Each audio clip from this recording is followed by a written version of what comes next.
Hey guys, it's Jozy again, back with another video. Today I wanted to discuss the 5 habits that made me 50k a month at the age of 21. This is actually at the age of 20, before I actually even turned 21. My birthday's in April and I got this around February. But I wanted to actually give you the 5 habits, and these was like the pillars, right? Which essentially I built on to achieve this success. So you can take this, implement in your own life, and get the same results. And if you don't know who I am, I scaled my agency from 0 to 50k. It was a lead generation agency. We mainly ran cold email, also LinkedIn campaigns to generate our client results. We work with mainly marketing agencies, and right now I'm in the midst of building my coaching consulting businesses up to 7-8 figures, helping other agencies do the same. I work with over 70 marketing agencies, and these are the pillars that I give to my own clients to help them get success. So without further ado, let's get into it. Right, the first one was removal over addition. Okay, and what does that mean? Is that like, there was actually this quote that came into mind. It's like, high performers don't do what you do what high performers don't, right? So you don't think like people like Alex and Jozy, E-Man are there scraping leads, doing lead sourcing, like responding to messages, doing all these miscellaneous VA tasks, right? But you are doing it. So why do you expect to get the same results as these big players when you're doing the tasks that they're not doing, right? They have more brain capacity. Hamza calls it like more brain points that they can actually put into like needle moving tasks in the business and think of the future and strategize to the future. So the biggest thing I realized is that like I looked at my whole life, right? And I was like, what things can I remove and what things can I get rid of so I can just focus on the business, so I can focus on the biggest thing in my life, right? So that means like removing social events, removing social media. Now, I like to say that there is like grades of which you can remove it. So you can go from like 0 being I don't do any of them to like dialing it down from like an 8 to a 2. Right? So you don't have to go full monk mode, full like lock yourself in the room and strangle yourself. Like, you don't need to do all of that. You can just tone it down from like an 8 to like a 2. Where instead of like going out every single weekend, you may go out once every 2 weeks, once every 3 weeks. So that way you can still have that sanity. But for me, I kind of removed it altogether sometimes. Okay? And as you start making money, you want to be looking to look at your task and remove the ones that are not literally moving the needle forward, right? And guys, you don't need to hire like a full-time employee to do this, right? I remember the first time I had like my first ever part-time VA, right? And it came into the business, and like it was actually like it was okay. It was a mediocre person, but it was good enough to actually be productive, right? And oh my God, like I just came to work and it was just so much easier, right? I could have more time to think. I wasn't getting pulled from different directions, and that VA, guys, could do more than you think, right? The only limitation from a VA to kind of come and remove all your tasks is you basically like clarifying and identifying what tasks you need to get off your plate and just making training for it, right? And it's that simple. You don't really need to like overcomplicate. And of course, finding someone that can actually do the work and is actually like motivated and doesn't really need self-managing a lot. Okay. So that's the biggest one. So removal over addition. The next thing is one of my secret weapons, right? And I use this even to this day. I'm actually in this like state right now, right? And it's carnivore and fasting, right? So before, when I was like working and I used to like eat carbs, I'm Italian, so in Italy you eat a lot of pasta, lasagna, and I grew up in that. I grew up in that environment, right? While I'm eating pasta, lasagna, all of this bread, especially bread. I grew up in that. So when I went to like do things on my own and like start my own business, I still brought them bad habits of like eating bread, because to me it was like, that's all I knew. That's all I knew. And yeah, because all I knew, it just was like a habit that was so subconscious. But what happened is that, like, let's say at like 10 a.m. I used to eat like, let's say bagels or bread, right? At 12, my brain would be basically disabled, retarded. I wouldn't be able to even do anything, right? And I kept seeing this pattern occur again and again. And after doing this, I was like, what is this? Like, why am I getting so bogged down at 6 p.m.? Like, our ancestors did not used to live like that. Like, our ancestors used to be throwing arrows, doing all that running and tomfoolery at like 6 p.m. just so they can survive. And I'm out here like fully grown man, chilling, have energy, young, and at 12 p.m. I want to go for a midday nap. Like, there's no sense in that. There's literally no sense in that, right? So what I then decided to do was like, let's cut out carbs, right? It was like something new to me. I've never really done it. But what I found was literally like night and day difference. Not only did I wake up quicker, I was so sharp, right? And what I've realized is that when I ate carbs and when I didn't eat carbs was a big difference, because when I ate carbs, I used to just stay in bed for longer, right? I used to hit the snooze button quite a lot. But when I cut carbs out, I'll wake up straight. I'll even wake up before my alarm. I've done that today, and every time I don't eat carbs, I wake up before my alarm.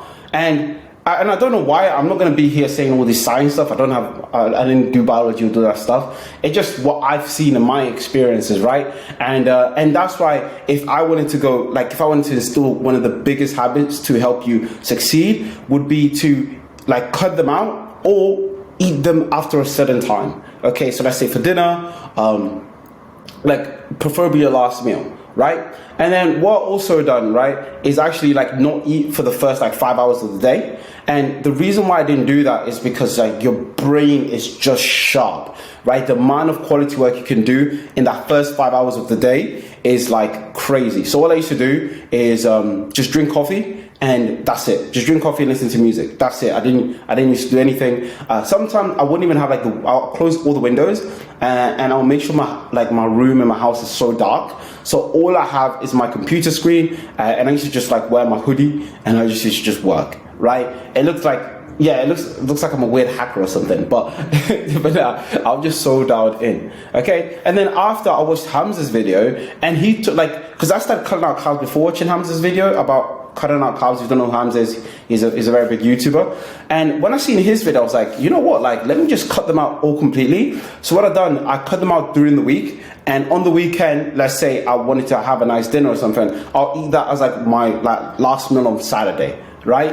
But what I found is like if I've done it of 7 days of like without carbs, like the week after I'll be so sharp. I'll be like crazy. It's like that Limitless movie where he just takes the pill and he's like so dialed in. It's something like that, right? The next thing as well is tracking your time. Now I don't know who I got this from, but for me it was like, I think it was like Parkinson's law, right? I think that Mattel calls it, or a few people say Parkinson's law, is that you can, it's basically like let's say you clean your room, right? You clean your room and you just clean your room. But if you say, I'm going to give myself 10 minutes to clean my room, you will complete as much as you can in 10 minutes because you only work up to the time that you give yourself. And I was like, this is such like a crazy conception, because I was like, well, if this works in a room environment, this works in all areas of my life, right? So let's say I give myself 10 minutes to record YouTube videos. I give myself 10 minutes to talk to the team. I give myself 20 minutes to do this activity. Well, if I give myself that time and I try to do as quick as possible, two things happen. B, I get it done at that time, or C, I realize how much time it actually takes, right? So perhaps 20 minutes isn't actually the enough time. Maybe it needs 40 minutes for the task. But as soon as I put that timer in, I compress everything and I try to get it done under that minute. And it's like a race, really. I look at it as like a race. So what I do is I have an iPad right here with my calendar and everything. You can't see it.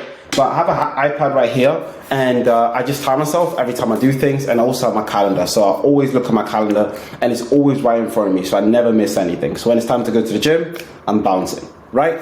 So what you want to do is, let's set a task, put a timer of 20-40 minutes, try to complete that task under the timer, okay? And allows you to be productive and allows you to see if you didn't get completed, why didn't you get completed? Is there a few things in your workflow that it just takes a long time? Does it have to even be there? Can you remove it, right? And then carry on. The next thing is the 5 a.m. club, right? 5 a.m. club is one of the, I used to think it was corny. I used to think like, bro, these guys are waking up thinking that there's some Arnold Schwarzenegger that's just doing some craziness, right? But I took this when I was like 17, 18, and when I used to be in property, I used to do it like Airbnbs and stuff.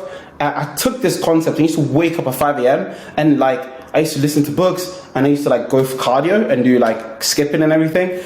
But when I took it into the agency realm, it was like a game changer, right? It was like I'll wake up and the first thing I'll do is the hardest task. So a lot of people go to the gym in this morning, but I'm like, I've got as much energy now, I don't want to waste it like doing cardio or like doing pull-ups and stuff. I'd rather put it all into the agency, all into the business. So I wake up and I'll do the hardest task first, right?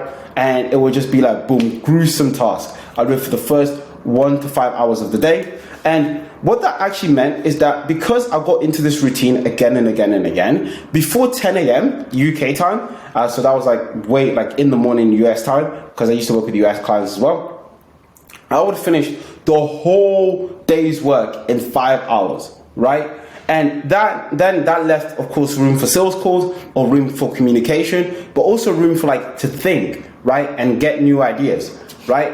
And what that meant was like I used to just like outkill or outpace anyone just because I woke up a few hours before everyone else, right? And you guys, you don't realize like if you batch it up, like 5 productive hours, like times 7, like you're getting like up to 35 productive hours a week, right? And you can move a lot of stuff within that 35 hours, okay? And a few things few tips I would say in terms of that is no phone. So put your phone in another room. I tend to put my phone in the toilet. I don't know why. I just tend to, like, not in the toilet, but like on the sink, right? I put my phone on the sink and I just forget it's always there. I don't know why, but in the back of my head, I know it's there.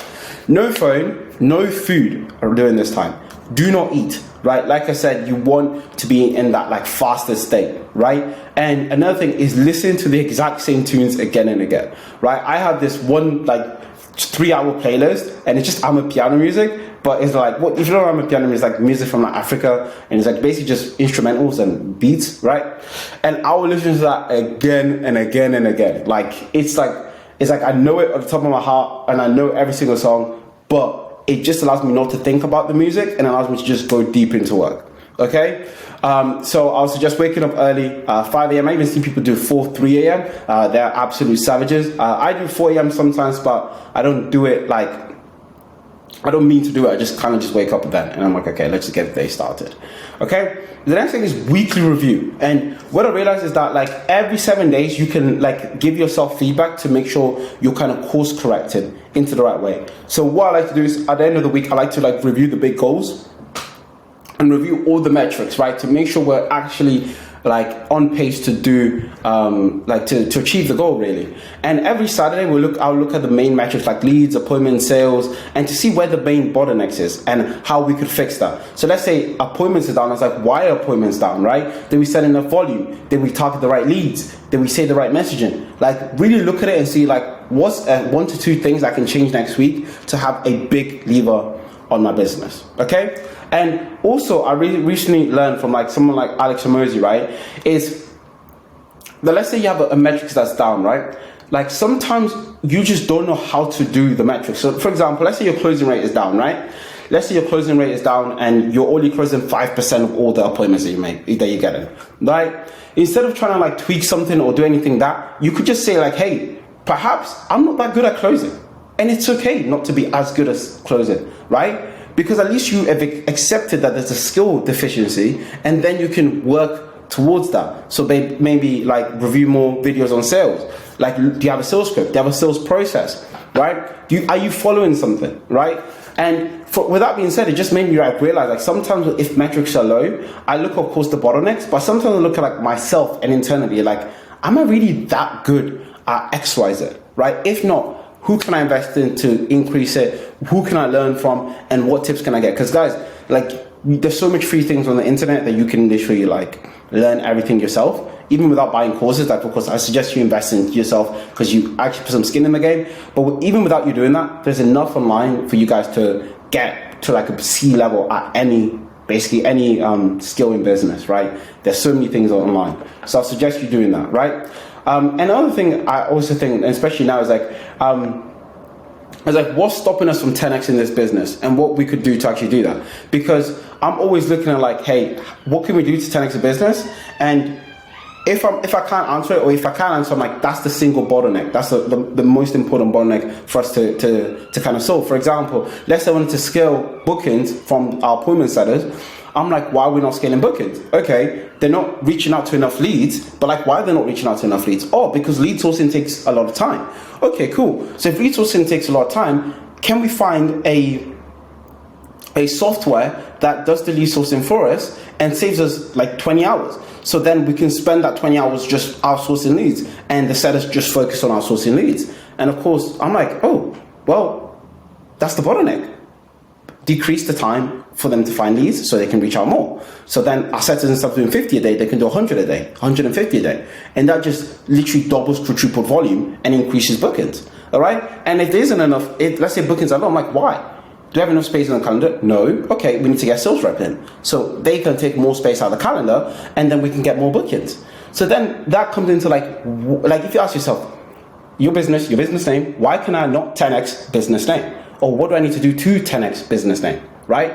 And then find out the bottleneck. And the last thing as well is, at the end of the week, I always look at what activities am I doing, right? And guys, you need to start getting the thought out of your head saying like, I'm the best at this, I'm the best at that. Like, no one's like, there's billionaires and stuff, right? And everyone could be, there's someone in the world that's better than you at the thing that you think you're the best at, right? And that's just life, guys. That's how it is. Someone's gonna beat Usain Bolt running record. I think someone already has, and that's just life. It's just evolution, guys. That's how things go. So I'm always thinking is like, I need to get rid of something or cut something out of my business so that I can go to the next level. Right? So it's always identifying what things is sucking my energy, my time, that can be delegated to someone for like $5, $10 an hour. Okay?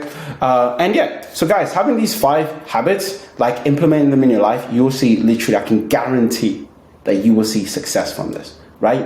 And yeah, I'm actually going to change this to 20 because I actually was 20 when I done this, but I can guarantee that you'll see success from adding all of these stuff into your life. Right? And these are the habits that I use that served me well, and I hope it serves you well as well. Right? If you're new to the channel, subscribe, like, comment, show some boys some love, and yeah, that's all it from this video, and take care. Bye.